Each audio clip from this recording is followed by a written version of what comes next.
आगे माई पनवा से सजावल हईर सैया घरवाना।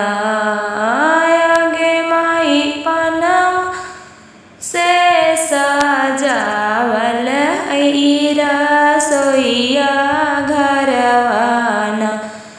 आगे माई से हो पनवा खातिन आने जाना दुल्हना। आगे माई से हो पनवा खातिन आने जाना दुल्हना।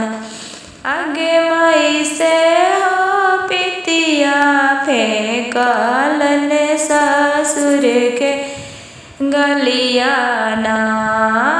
आगे माई से हो पितिया फेंकलन ससुर के गलियाना।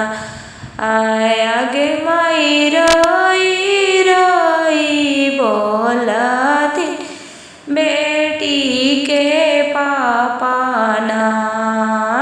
आगे माई रोई बोलथिन बेटी के पापाना।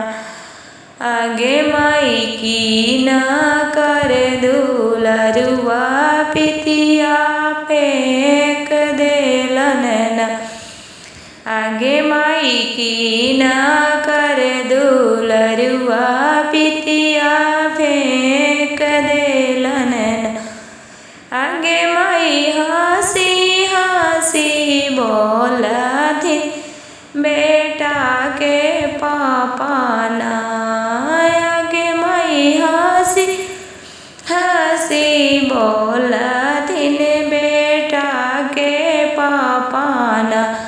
आगे माई हमर दुलरुआ पितिया फेंक देलन ना। आगे माई हमर दुलरुआ पितिया फेंक देलन ना। आगे माई रोई रोई बोलथिन बेटी। आगे माई रोई रोई बोलथिन बहिन के भैयाना। आगे माई की न कर दुलरुआ पितिया डा